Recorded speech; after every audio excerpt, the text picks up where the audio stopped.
예배당을 보고 아주 굉장히 놀란 일이 있었습니다. 참 큰 아주 교회고 아름답게 지어진 그런 교회인데 이 예배당이 팔려서 일반인들에게 팔려가지고 레스토랑이 돼버리고 말았어요. 그리고 강대상 쪽이 아주 VIP석으로 돼서 피자를 거기서 판매하고 또 술도 판매하고 여러 가지를 음식을 판매하는 그러한 레스토랑으로 예배당이 바뀌어버리고 말았습니다. 이렇게 건물을 부술 수는 없어서 이게 헤리테이지에서 유산이기 때문에 뭐 재건축은 할 수 없지만 이것을 일반인들이 이것을 매입해서 이렇게 레스토랑으로 사용을 합니다. 이 건물로 예배당은 값어치는 뭐 나갈 수 있겠지만 진정한 가치는 예배를 드릴 때에 그 예배당이 진정한 가치가 있고 의미가 있고 그 예배당을 건축할 때 그 목적이 뚜렷했던 것을 알게 됩니다. 값어치와 가치, 이 값어치라는 것은 사전에 보니까 일정한 값에 해당하는 분량이나 사물을 뜻할 때 거기 값어치다 이렇게 표현합니다. 또 가치, 이 가치라는 것은 사물이 지니고 있는 어떤 쓸모, 또 중요성, 목표 이런 것을 가치라고 합니다. 인간도 인간관계 속에서 그냥 인간관계를 이렇게 가질 때 그것이 중요성과 목표가 있을 때 그것을 가치 있는 인간관계다 이렇게 말하죠. 우리들도 하나님의 교회인데 예배를 드릴 때 그 가치가 있고 예배를 드리지 않는 가운데 살아가는 것은 값어치는 나갈 수 있겠죠. 값어치는 나갈 수 있겠지만 가치가 없다 이렇게 얘기합니다. 우리 사람들을 가리켜서 그릇으로 이렇게 비유를 합니다. 오늘 본문에도 우리에게 질그릇이다, 보배를 가진 질그릇이다 이렇게 표현을 하고 있습니다. 사람들도 저 사람은 참 큰 그릇이다, 저 사람은 작은 그릇이다 뭐 이렇게 얘기를 합니다. 그런데 사실 그릇 자체보다 더 중요한 게 그것이 어떤 내용물을 담고 있느냐. 똑같은 재료로 똑같이 크기의 그릇을 만들었다 할지라도 그 안에 어떤 내용을 담고 있는가 거기에 따라서 가치와 값어치가 나눠지게 됩니다. 물론 골동품 같은 것이야 그냥 두고 보는 것이기 때문에 그 자체가 평가할 수 있는 것이지만 실제 사용하는 그런 그릇이라면 분명히 거기에 내용물이 더 중요할 것입니다. 아무리 좋은 그릇이라도 오물이 들어있으면 그것은 오물통밖에 지나지 않습니다. 그러나 그릇이 볼품없다 할지라도 그 그릇 안에 오물을 담고 있으면 그것이 보석함이 되겠죠. 오늘 이 본문에서도 이런 사실을 우리들에게 가르쳐주고 있습니다. 사도 바울은 우리를 향해서 그릇으로 이렇게 비유합니다. 질그릇이다 이렇게 말합니다. 예수님을 믿는 성도들을 가리켜서 보배를 담은 질그릇이다 이렇게 말합니다. 이 말은 우리가 예수 믿고 하나님의 자녀가 되었을 때 우리 속에 예수 그리스도를 영접하고 살아가는 우리들은 보배를 담은 그런 질그릇과 같다. 이 질그릇이라는 것은 아주 연약한 비천한 사람이라는 것을 표현하기 위해서 아마 바울은 이렇게 질그릇을 비유로 그렇게 삼은 것 같습니다. 질그릇은 진흙으로 만든 토기를 말합니다. 그 특징이 뭡니까? 토기는 이 진흙으로 만들었기 때문에 아주 매우 깨지기가 쉽죠. 그래서 인간들은 아주 연약한 존재다. 이것을 표현하기 위해서 우리를 질그릇이다. 이렇게 비유를 했습니다. 우리 인간은 정말로 비천한 그런 존재에 불과합니다. 창세기 1장도 2장도 보면 그 창조의 기사들이 기록이 되어 있어요. 그 중에서 맨 마지막으로 하나님이 사람을 지으시는데 창세기 2장 7절에 여호와 하나님이 땅에 흙으로 사람을 지으시고, 그러니까 이미 흙이 만들어 하나님이 여태 동안 이 흙을, 이 우주를 다 만드시고 만드신 그 흙을 재료로 해서 사람을 지으시고 생기를 그 코에 불어넣었으니 사람이 생명이 되었다. 이렇게 말합니다. 인간의 육체는 그대로 흙으로 만들어진 질그릇이다. 이것을 성경은 아주 우리에게 정확하게 가르쳐 주고 있습니다. 그런데 이렇게 하나님이 이렇게 참 영혼을 육체를 만드시고 그 생기를 부어 생명이 됐어요. 영원한 생명을 받았는데 이 인간이 타락함으로 인해서 생명을 잃어버리고 말았습니다. 그래서 생명을 잃게 되니까 육체마저도 병들게 되고 늙게 되고 늙어서 죽는 것이 운명으로 되어버리고 말았습니다. 그래서 창세기 3장 17절에 내가 흙으로 돌아갈 때까지 얼굴에 땀을 흘려야 먹을 것을 먹으리니 내가 그것에서 취함을 입었습니다. 너는 흙이니 흙으로 돌아갈 것이니라 하시니라. 이렇게 말합니다. 사람은 이 세상에 평생을 흙에서 왔기 때문에 흙의 것을 얻어먹고 살다가 언제 우리가 죽으면 흙으로 돌아간다.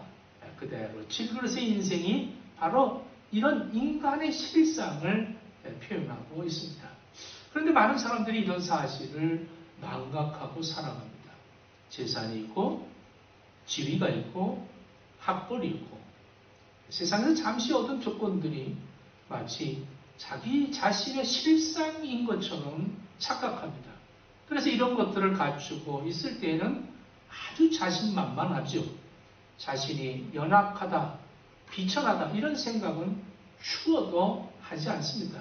그러다가 고난이 닥쳐오고 자기 갖고 있던 것들을 다 상실하게 되면 그때는 자기 모습이 헷갈리기 시작을 합니다. 이건 내 모습이 아닌데 이러면서 결국 심한 갈등을 갖게 되고 회의에 빠져버리고 맙니다. 그러므로 우리는 이런 착각을 하지 않도록 조심해야 됩니다. 나 자신의 실상은 질그릇이요 흙으로 만들어진 존재입니다. 조금만 잘못하면 금세 피곤하고 조금 잘못하면 병들고 이제 점점 늙어갈 수밖에 없어요. 그리고 반드시 죽게 되어 있습니다. 이것저것 많이 가지고 있는 것 같지만 마침내 모든 게 다 사라지고 마는 것입니다. 지금 나의 모습에 이 가지고 있는 모든 것들은 다 임시일 뿐입니다. 그래서 시편 기자는 시편 103편 14절로 15절에 이렇게 말합니다. 이는 그가 우리의 체질을 아시며 우리가 단지 먼지일 뿐을 기억하리로다. 기억하시리로다. 인생은 그날이 풀과 같으며 그 영화가 들의 꽃과 같도다. 인생을 먼지라고 그랬고 인생을 풀이라고 그러고 인생을 꽃이라고 이렇게 표현하는 것은 뭐냐? 실상 네가 아름답고 아무리 네가 많이 떵떵거리고 산다 할지라도 실상의 네 모습은 너는 흙이다. 먼지와 같다. 너는 금방 식을 것이다. 이런 실상을 모르면 지금 내 모습이 뭐 천년 만년 계속될 것 같은 영화로운 내 모습이다. 영원한 내 모습이라고 이렇게 큰 오해를 합니다. 내가 갖고 있는 것들은 다 임시 보관된 위탁물들 뿐입니다. 시간의 차이가 있을 뿐이지 언젠간 다 내 곁에서 다 사라질 것들입니다. 재산도, 지위도, 학벌도, 재능도, 젊음도, 건강도, 육체의 죽음까지도, 이런 실상을 자각하는 사람이 정말 인생을 제대로 알면서 살아가는 것입니다. 이걸 모르면 나이가 아무리 많아도 아직 인생을 모르는 그런 사람이죠. 오늘 우리에게 참 겸손히 나 자신이 연약하고 비천한 질그릇과 같은 존재임을 여러분들 고백할 수 있기를 바랍니다. 그래야 교만해지지 않고 나중에 내가 갖고 있는 것들을 잃어버렸을 때에 낙심하지 않고 이 세상을 손을 놓고 그리고 천국으로 그 환영을 받으면서 기뻐 뛰며 주를 보며 이 세상을 하직하지만 그렇지 못하고 아직도 죽어가면서도 자기 자신을 모르는 그런 어리석은 그런 인생을 여러분들 이 시간에 다 회복할 수 있기를 바랍니다. 그런데 인간이 질그릇이라고 말하고 그리고 끝난다면 그렇다면 좀 허무한 인생이겠는데, 오늘 본문에 우리 인생은 질그릇인데 그 질그릇 안에 무엇을 담았느냐, 이것이 중요하다는 겁니다. 이 참 역사상에 가장 화려하게 살았던 솔로몬 왕이 있습니다. 이 솔로몬 왕이 아주 부귀영화를 이뤘는데 전도서에서는 이렇게 말합니다.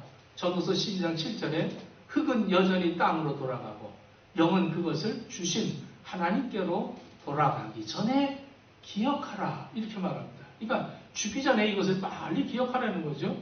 죽음은 육체와 영혼이 분리가 되어지는 겁니다. 그래서 한 번 죽는 것은 정하신 것이고 그 후에는 반드시 심판이 있다, 이렇게 말합니다. 우리는 우리 자신이 질그릇에 불과하고 연약하고 비천한 존재입니다. 그러나 하나님을 바라볼 때 인생의 풍성한 가치가 채워진다는 사실을 오늘 본문에서 말씀하고 있는 것입니다. 바로 질그릇에 보배를 담고 있다는 겁니다. 보배를. 이 보배를 담았다. 이게 무슨 말이냐?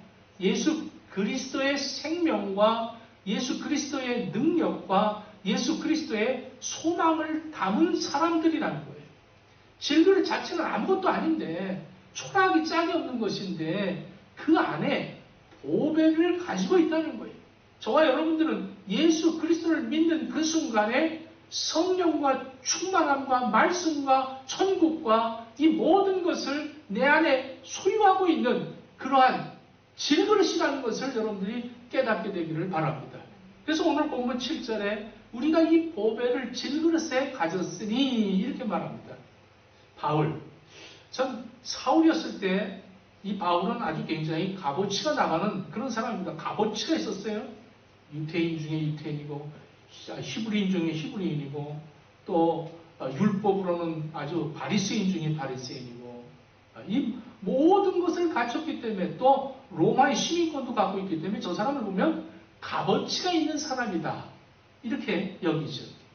그런데 다메섹 도상에서 부활하신 예수님을 만난 후에 이 사울이 바울로 바뀝니다. 이 바울로 바뀌었을 때 그때부터 이 사울이 바울이 됐을 때는 가치가 있는 사람으로 바뀌게 됩니다. 예수를 믿기 전에는 값어치는 있었는데 가치는 없었고, 이 바울이 예수를 만나고 난 다음부터 값어치가, 자기가 갖고 있던 모든 값어치를 전부 배설물로 여겼다는 거예요. 자기가 갖고 있던 모든 걸 배설물로 여겼다. 참 이렇게 얘기합니다. 모든 것을 해로 여김은 내 주 그리스도 예수를 아는 지식이 가장 고상하기 때문이라. 내가 그를 위하여 모든 것을 잃어버리고 배설물로 여김은 그리스도를 얻고 그 안에서 발견되려 함이니, 내가 가진 의는 율법에서 난 것이 아니다.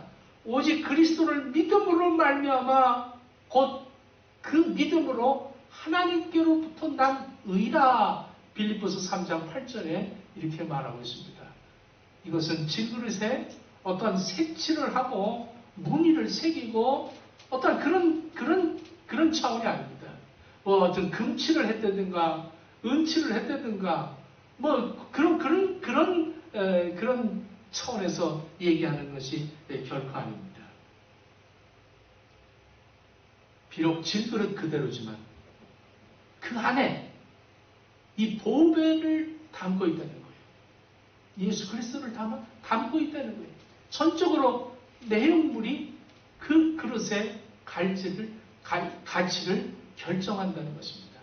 보물을 담아둔 질그릇은 그 안에 보물 때문에 좋은 대우를 받고 보호를 받는 것, 그것뿐이라는 겁니다. 보배를 담으면 인생이 달라지는 거예요. 이 보배가 바로 예수 그리스도 아니겠습니까?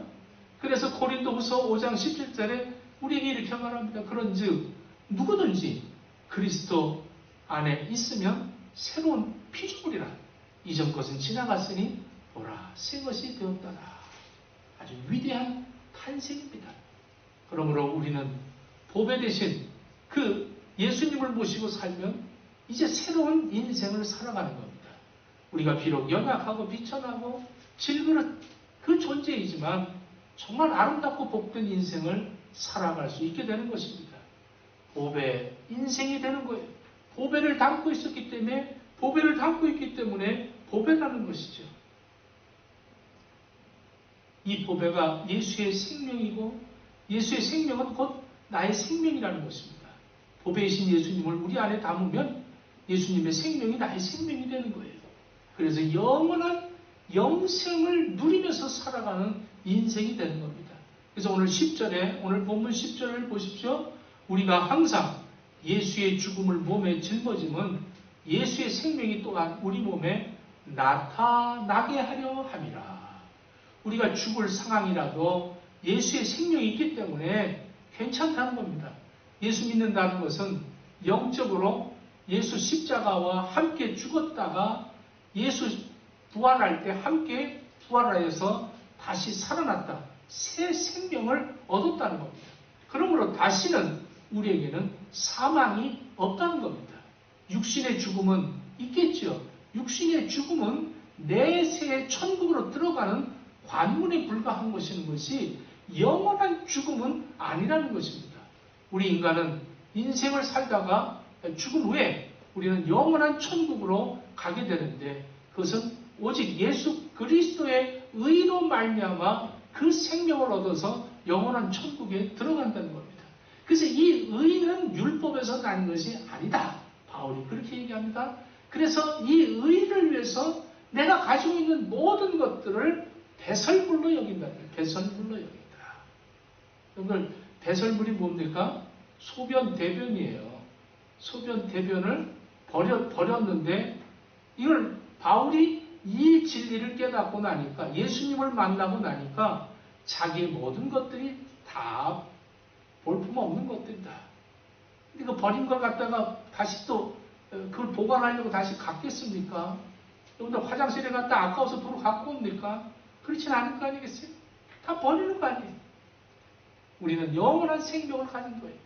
그래서 전도서 3장 11절에 하나님이 또 사람들에게 영혼을 사모하는 마음을 주셨다. 우리는 영혼을 갖고 있기 때문에 영혼을 사모하는 마음까지도 하나님이 주셨다는 거예요. 이 갈망을 채우는 방법을 사람들은 모릅니다. 그래서 영혼을 사모하는 마음을 인간들은 다 짐승이 아닌 모든 인간들은 영혼을 사모하는 그 마음을 주셨기 때문에 그 영혼을 사모하는데 이것을 잘 모르기 때문에 육신에만 치중합니다. 그래서 장수하려고 좋은 것 먹으려고 온통 신경 씁니다. 내세를 생각하지 못합니다. 그래서 만약에 내세를 생각하는 사람들도 엉뚱하게 이렇게 어떠한 우상 종교를 추구하고 이상한 데 빠지게 되는 것입니다. 다 헛된 것인데 오직 영생은 참 하나님 아들 예수 그리스도밖에 없습니다. 예수 그리스도 안에서 영생을 얻는 겁니다. 예수님 자신이 생명이기 때문에 예수님을 모신 영혼만이 영생을 얻는 겁니다. 요한 1서 5장 12절에 아들이 있는 자에게는 생명이 있고 하나님의 아들이 없는 자에게는 생명이 없느니라 이렇게 말씀합니다. 그렇습니다.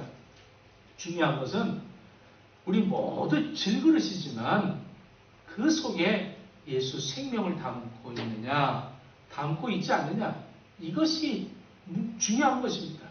영원한 운명이 갈라지는 것이죠.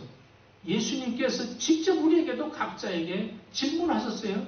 요한복음 11장 25절 26절에 이렇게 말합니다.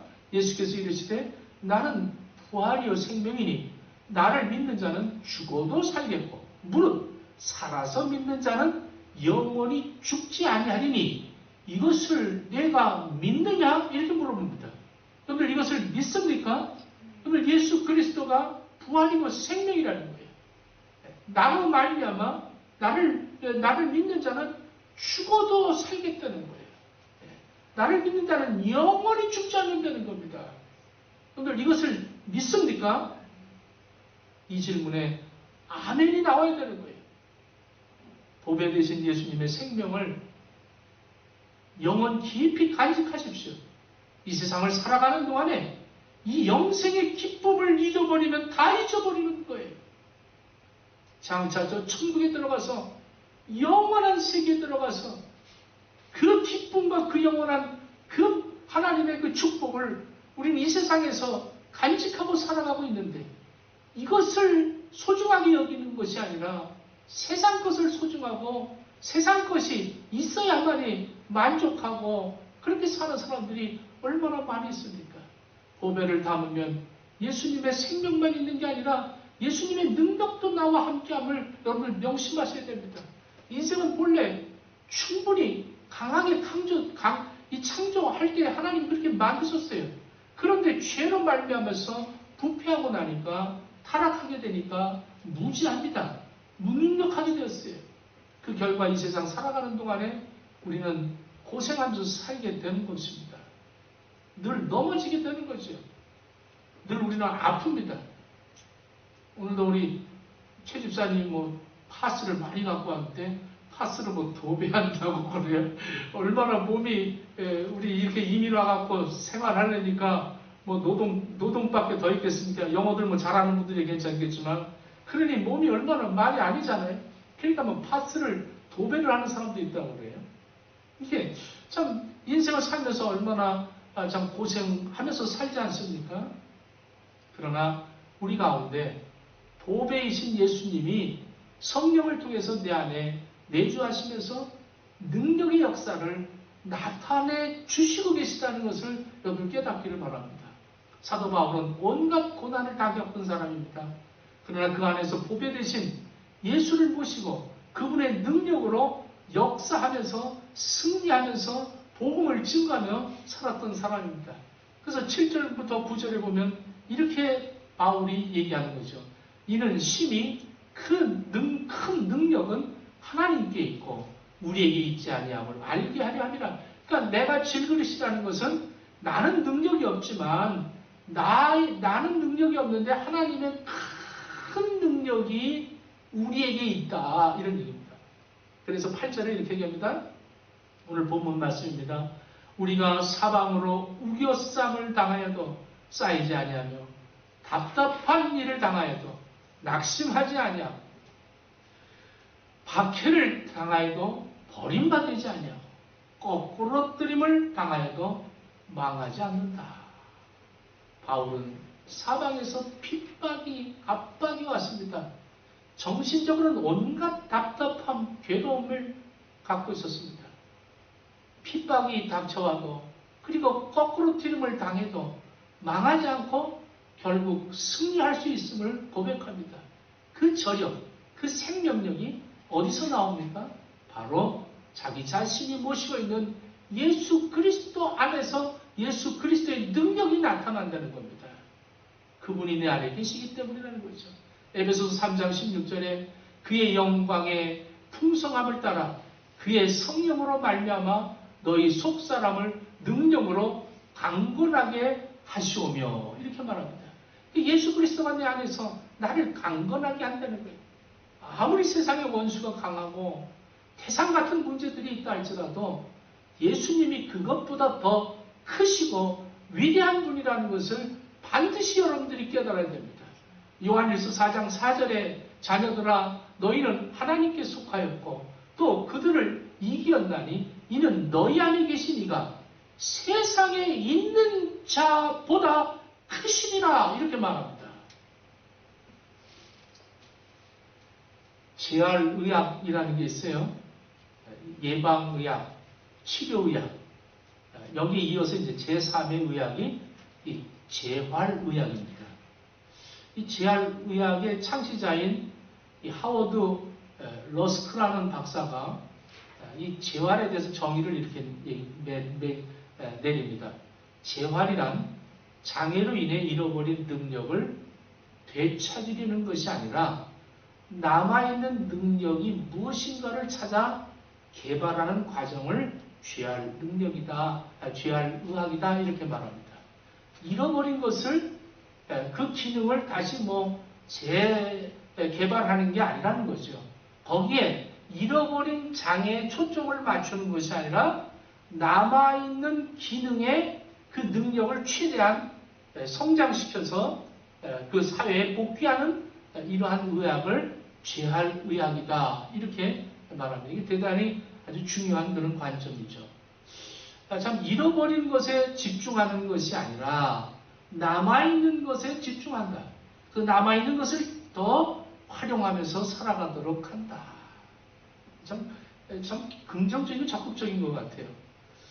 참 장애인에게만 필요한 의식이 아니라 우리 믿는 사람들에게도 이 의식이 필요하지 않는가.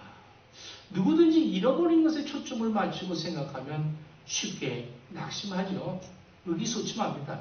그러나 나에게 남아있는 것이 무엇인가를 생각하는 사람은 결코 포기하지 않습니다. 체념하지 않습니다. 이 프랑스의 그 작은 마을 교회 앞에 예수님 동상을 이렇게 세워놨는데 독일 군들이 공습을 함으로써 이 동상에 예수님의 오른팔이 그냥 부서져 버리고 말았습니다. 이제 전쟁이 끝나고 이 교인들이 모여서 이 동상이 너무 보기에 흉하다. 예수님의 오른팔이 떨어져 나갔으니 이 동상을 헐고 다시 새롭게 동상을 짓자. 이러고 회의를 의논을 하고 있을 때에 한 사람이 이렇게 얘기합니다. 아닙니다. 이것은 굉장히 큰 의미가 있는 것 같습니다.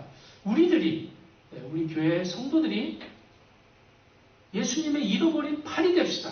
그래서 우리가 그 잃어버린 팔로 우리가 쓰임을 받읍시다. 그리고 그 남아있는 동상에 글을 붙였어요. 예수님의 오른팔은 우리들입니다. 그러므로 그 동상을 보는 순간부터 항상 참 보기 흉하다가 아니라 정말로 의미를 갖게 되고 가치가 있는 거예요. 그래서 그 동상이 지금까지도 남아있는 겁니다. 값어치는 없어도 가치가 있다는 거죠. 그 부러진 팔이 없는 동상은 값어치가 나가지 않는데 그 동상을 가치가 있다는 거예요.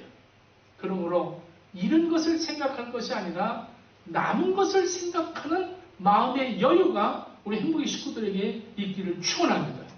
우리 인생을 살아가면서 어떤 문제를 만날 때 그 문제 자체보다는 그 문제를 어떻게 대할 것인가 하는 우리의 자세와 태도가 더 중요하다는 겁니다. 언제나 문제 중심으로 생각하는 사람들이 있어요. 그러나 적극적인 사람은 항상 문제 중심이 아니라 해결 중심입니다. 여러분들 해결 중심으로 쓰임받기를 바랍니다. 소극적인 사람들은 왜? 라는 질문을 많이 해요. 왜 그래야 돼요? 왜 어째요? 왜 그래요? 이 문제 속에서 항상 왜 그럽니다. 그런데 적극적인 사람들은 어떻게 할까? 어떻게 합니까?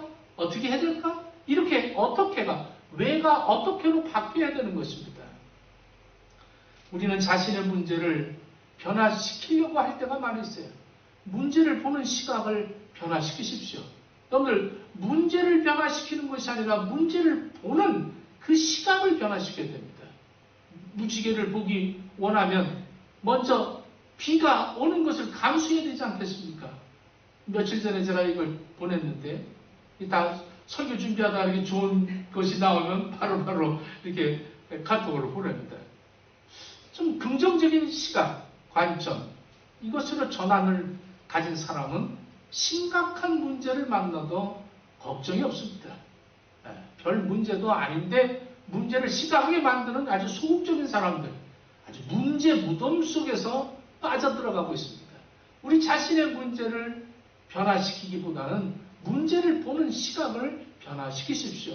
예수님께서 이렇게 말합니다. 내 믿음대로 될지어다. 이렇게 말합니다. 문제가 안 좋게 보일수록 그 문제를 보지 말고 내 안에 계신 예수님을 보기를 축원합니다. 예수님, 내 안에 계신 예수님을 뭘 봐요? 선하심과 능력을 보라고요. 신앙인의 문제 해결의 출발점은 하나님의 선하심이다. 하나님이 인도하고 계시다. 여기에 초점을 맞춰야 됩니다. 내가 인생을 살아가면서 많은 문제들을 겪게 되고 많은 문제들을 만나게 되고 내 힘으로는 도저히 가림이 없는 그런 문제들을 만날 때 그 문제를 보는 것이 아니라 내 안에 계신 예수 그리스도, 내 안에 계신 하나님은 선하시고 나를 인도하고 계시고 이 세상을, 이 모든 역사를 주관하고 계시다. 이 하나님을 볼 수 있는 이 시각이 여러분들이 있기를 축원합니다. 요셉을 보십시오. 요셉의 생애 얼마나 참 불행했습니까? 정말 어릴 때부터 형들한테 따돌림 당하고 형들이 그 동생을 팔아치우지 않습니까? 애굽으로 팔려가서 얼마나 종살이를 하면서 그 많은 고생을 하죠. 감옥에 억울하게 잡혀가죠. 그럼에도 불구하고 이 요셉은 항상 내 안에 계신 하나님은 선하시고 나의 모든 문제를 선하게 인도하여 가신다. 이것을 확신을 갖고 있기 때문에 그는 어딜 가든지 성실했습니다. 어디에 있든지 근심 걱정하지 않습니다. 어디에 있든지 그는 항상 하나님만을 바라보는 믿음을 소유하고 있었습니다. 어느 날 감으로서 이 애굽으로 곡식을 구하러 온 형들을 만나게 되죠. 얼마나 음산한 분위기인지 모릅니다. 이제 형들이 요셉이 살아있다는 것을 보고 요셉이 총리 대신이라는 것을 알고 더욱 놀래고 이제 우리는 죽은 목숨이다. 이렇게 여기죠. 그때 이 요셉이 아주 유명한 고백을 하죠. 창세기 50장 20절에 이렇게 말합니다. 형님들 걱정하지 마십시오. 형님들은 나를 해하려고 했지만 하나님은 그것을 선으로 바꾸셨어요. 오늘과 같이 만민의 생명을 구원하게 하셨습니다. 이렇게 고백을 합니다. 위대한 신앙 고백이죠. 여러분들 문제 속에서도 하나님의 선하심, 하나님의 인도하심을 믿고 고난과 억울함이 밀려오는 그 상황 속에서도 하나님은 협력하여 선을 이루시는 분이라는 것을 믿었던 요셉처럼 지금 이 어려운 상황, 이 환경, 이 형편과 처지 속에서 여러분들 하나님은 선하게 인도하실 것을 확신하시기를 바랍니다. 여기에 초점을 맞추고 살아가십시오. 그는 문제 속에서 낙심하지 않고 계속 성실할 수 있었고 진실할 수 있었던 것입니다. 하나님은 그것을 선으로 바꾸십니다. 하나님은 선하신 분이시기 때문에 그렇습니다. 하나님은 우리가 당면하고 있는 모든 문제보다도 훨씬 더 크신 분이십니다. 그러므로 우리는 문제가 나에게 어떻게 해롭게 하는가, 나를 어떻게 괴롭히는가, 나를 어떻게 죽이려고 하는가, 여기에 초점을 맞추지 마십시오. 하나님께서 어떻게 이 문제를 유익하게 해주실까, 여기에 생각을 맞추고 신앙생활 하기를 축원합니다. 하나님 왜 나에게 이런 일을 줬습니까? 하나님 왜 나에게 이렇게 어려운 일을 주십니까? 항변하지 마십시오. 하나님 어렵지만 나는 주님의 자녀입니다. 주님은 선하신 분입니다. 그러므로 이번에도 하나님이 이 어려운 문제를 주님이 복된 섭리 가운데서 이끌어 주실 것을 믿습니다. 이 믿음을 고백하는 우리 행복의 식구들 되어지기를 축원합니다. 긍정적인 신앙의 태도를 가지시는 것은 얼마나 하나님이 나를 기뻐하시겠습니까? 바울은 그가 사방에 온갖 어려움을 당하고 있습니다. 핍박이 있어요. 음모가 있어요. 환난이 끊기지 않습니다. 그럼에도 불구하고 이 바울은 복음을 전하다가 선한 일을 하다가 매를 맞고 감옥에 갇힙니다. 억울하지 않습니까? 무슨 자기가 죄를 져서 감옥에 갇힌 것도 아닙니다. 그러나 그는 낙심하지 않고 모든 안 좋은 사건들을 역설적으로 해석하는 것이죠. 형제자매여, 여러분, 내게 일어난 모든 일들, 감옥에 갇힌 일들은 도리어 복음을 진보하게 해야 했습니다. 이렇게 빌립보서 1장 12절에 이 바울은 이렇게 하나님의 인도하심을 이렇게 고백합니다. 감옥에 갇혔을 때 탄식하고 후회하고 불평하고 이런 장소로 생각하지 않았어요. 하나님이 나에게 글을 쓸 수 있는 장소를 주셨다. 기뻐하고 그 글을 써서 모든 교회 옥중 서신을 보내지 않습니까? 그곳에서 하나님이 나에게 기도하게 하는 그런 장소를 주셨구나. 안식처이구나. 조용히 묵상하게 하시는구나. 이런 생각에 기준을 두고 살았습니다.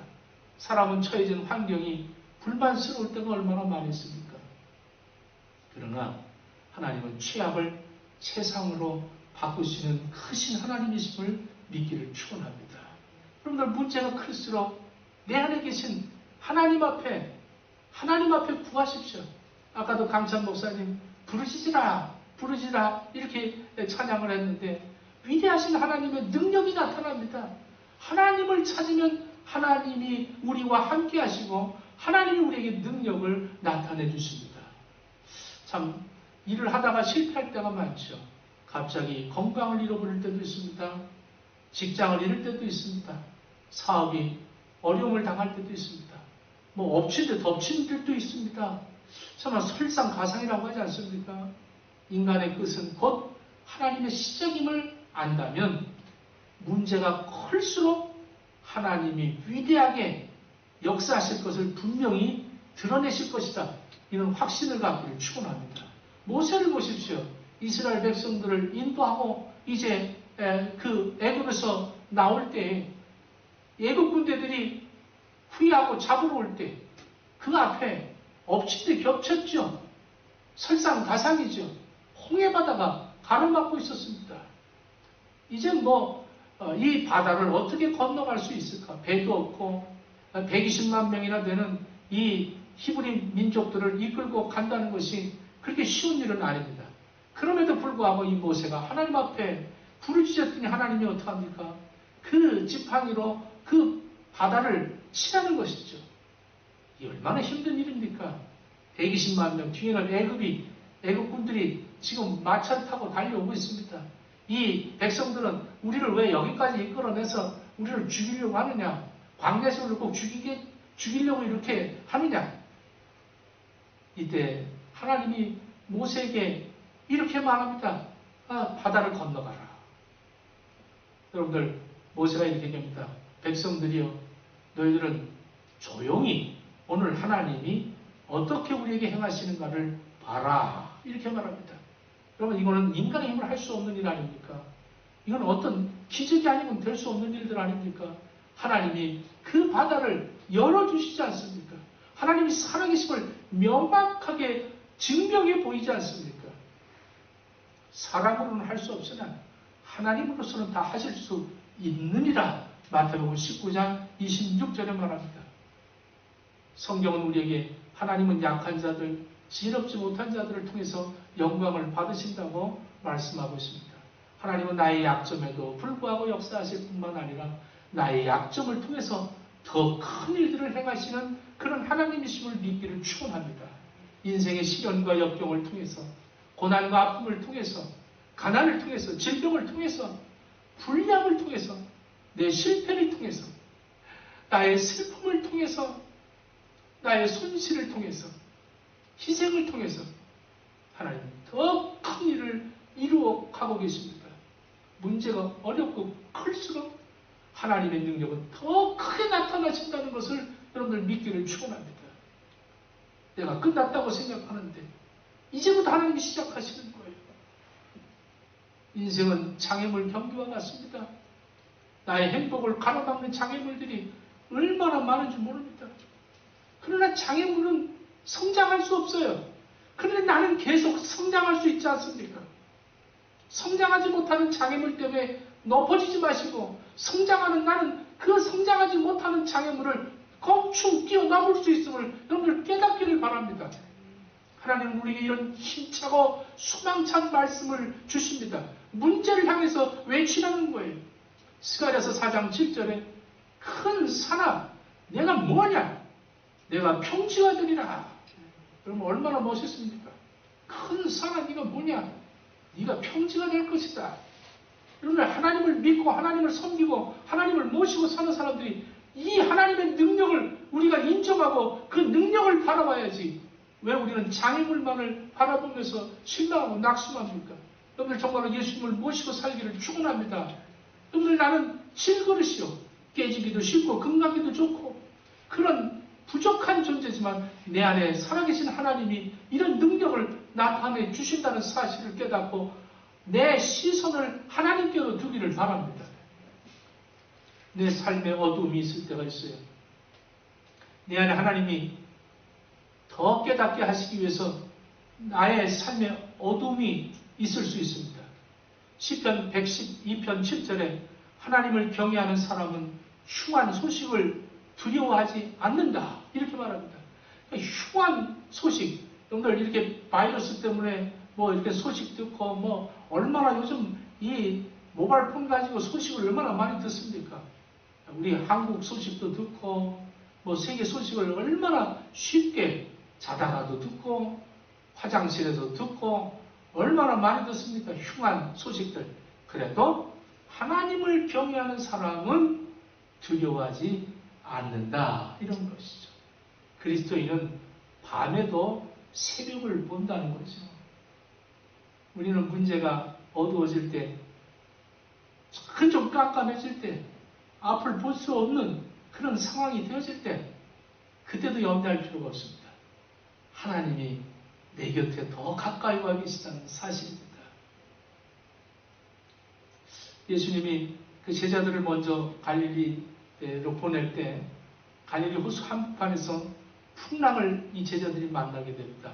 그때 예수님께서 새벽에 그 무리를 걸어오시는 그 장면, 마가복음 6장 48절 이렇게 좀 칠흑 같은 그런 어두운 깜깜한 깊은 밤중에 예수님은 벳세다 언덕에서 이 광경을 보고 계셨다. 이렇게 설명하고 있습니다. 예수님은 제자들이 그 멀찍이 있는데 한 5, 6km가 떨어져 있는데 그런데 하나님은 그 떨어진 먼 거리에서도 내다 보고 계셨다는 겁니다. 우리가 믿음이 약해서 예수님을 보지는 못해도 예수님 우리를 지켜보고 계시다는 사실. 여러분들 여기에 여러분들 초점을 맞추십시오. 우리가 이 세상이 아무리 어둡고 험난한 바다에서 허우적거리는 것 같이 정말 아파하고 신음하고 있을 때 우리 주님은 우리를 안타까운 마음으로 보고 계십니다. 꼭 필요할 때 가까이 와 계시다는 사실입니다. 풍랑을 잔잔하게 하십니다. 그리고 마가복음 6장 50절에 두려워하지 마라. 내가 곁에 있으니 안심하라. 이렇게 말씀합니다. 주님은 칠흑 같은 어두운 새벽 3시에도 풍랑 위를 밟고 찾아오시는 문제를 해결해 주시는 예수님이심을 여러분들 믿기를 축원합니다. 문제가 어두워질수록 하나님은 가까이 오십니다. 바울이 지중해 한복판에서 광풍을 만났을 때에도 바울 곁에 가까이 찾아오셔서 이렇게 말씀하십니다. 사도행전 27장 24절 25절에 바울아 두려워하지 말아라. 내가 너와 함께 있으니 안심하라. 이렇게 말씀합니다. 이 말씀이 성경에 그렇게 기록되어 있지 않습니까? 두려워하지 말라. 두려워하지 말라가 368번이 기록되어 있어요. 365번인 줄 알았더니 368번이에요. 그 왜 365일 동안 하루 왼쪽에 윤달이 있고 윤년이 있어갖고 그게 368번이다. 이렇게 학자들이 얘기를 하더라고요. 참 상황이 어려운 참 답답함, 우겨싸임을 당하고 거꾸로 팀을 당하고 참 얼마나 참 고통 속에 바울이 이렇게 얘기하는 거 아닙니까? 네. 성령님이 주시는 생각을 가지고 긍정적으로 하나님은 문제보다 크시다. 이런 믿음을 여러분들이 회복할 수 있기를 축원합니다. 문제 보고 낙심하는 자가 아니라 하나님의 선하심을 보고 하나님의 크심을 보고 하나님이 나와 함께 하심을 그것을 보고 여러분을 승리로 이끌어가는 믿음의 소유자들이 되어지기를 축원합니다. 하나님을 믿는 성도라고 해서 세상에 살면서 고난 이거 면제되는 거 아니지 않습니까? 별일 다 당하지 않습니까? 중요한 것은 내 안에 보배를 갖고 있느냐, 내 안에 예수님의 그 능력과 예수님이 나와 함께 하심과 하나님이 나에게 이런 능력을 나타내 주시기에 쓰임을 받고 있는가? 이게 더 중요하다는 겁니다. 미국의 유명한 이 제임스 dobson이라는 분의 그 글을 이렇게 설교를 준비하면서 봤는데 아주 그 목사님인데 이분이 가정사역 교수인데 이 테니스가 어릴 때부터 그 꿈이었다는 거예요. 그래서 이 학창 시절 때 테니스 선수로 이제 그렇게 했어요. 꿈이 뭐냐? 챔피언이 되는 거예요. 그래서 학교들 대회를 할 때 챔피언 돼서 트로피 받아갖고 학교 그 진열장에다가 딱 올려놓으면 그러면 내가 아주 졸업하고 나서도 내 이름이 길이 남지 않겠느냐. 아주 그냥 거기에 소망을 두고 그 트로피 따려고 그렇게 테니스를 해서 아주 트로피를 3-4개나 그렇게 획득을 했다고 그래요. 그래서 그 학교 진열장에다가 이렇게 진열을 해놨습니다. 그래서 뭐 아주 인기가 아주 최고였죠. 모르는 사람이 없었습니다. 전 트로피를 진열장에 놓고 항상 지나가면서 볼 때마다 내가 참 이 학교를 위해서 명예를 참 위해서 내가 수고했다. 이러고 의식을 했어요. 졸업을 하고 사회로 진출을 하고 결혼하고 이러고 한 10년이 지났는데 어느 날 소포가 하나 날라왔습니다. 이 소포를 뜯어보니까 그 소포 안에 자기가 기증한 트로피가 들어있더라는 거예요. 그리고 편지가 하나 써있는데 내가 쓰레기장 옆에 이 트로피를 발견했습니다. 그래서 이걸 보니까 당신 이름이 적혀있더군요. 너무 아까워서 다시 당신에게 이 소포로 붙입니다. 학교가 재건축하는 바람에 그 트로피 다 갖다가 전부 쓰레기통에 넣다 버렸습니다. 이렇게 얘기가 되는 거예요. 편지를 읽으면서 너무너무 큰 충격을 받았다. 잠시 후 나의 인생도 내가 이렇게 누렸던 거, 내가 자랑 삼았던 거, 이런 트로피들 다 누군가에 의해서 버려질 것이다. 그죠? 지금 내 모습이 천년 만년 계속될 것 같지 영원한 내 모습이라고 생각하는 거 큰 오해입니다. 내가 갖고 있는 거 임시 나에게 위탁한 겁니다. 시간이 지날수록 다 없어질 것입니다. 로마서 8장 31절에 이렇게 말합니다. 그런즉 이 일에 대하여 우리가 무슨 말하리요? 만일 하나님이 우리를 위하시면 누가 우리를 대적하겠느냐? 그러나 이 모든 일에 우리를 사랑하시는 이로 말미암아 우리가 넉넉히 이기느니라. 이렇게 말합니다. 여러분들 세상이 우리를 발목을 잡는다 할지라도 넘어뜨리려고 할지라도 장애물이 많다 할지라도 우리가 우리를 사랑하시는 하나님으로 말미암아 세상을 넉넉히 이길 수 있다. 우리가 낙심하지 말아야 합니다. 그래서 오늘 본문 16절에 이렇게 말합니다. 고린도후서 4장 16절에 우리가 낙심하지 아니하노니 우리의 겉사람은 낡아지나 우리의 속사람은 날로 새로워지도다. 이렇게 말합니다. 여러분들 세상의 이 질그릇은 점점 낡아 후패해지지만 내 속에 계신 예수 그리스도와 함께 내 영혼은 날로 새로워지기를 축원합니다. 의인은 7번 넘어져도 다시 일어나려니와 악인은 재앙으로 말미암아 엎드려지느니라. 기도하겠습니다. 하나님, 질글과 같은 내 육체가 이 세상의 험난함 속에서 살아가며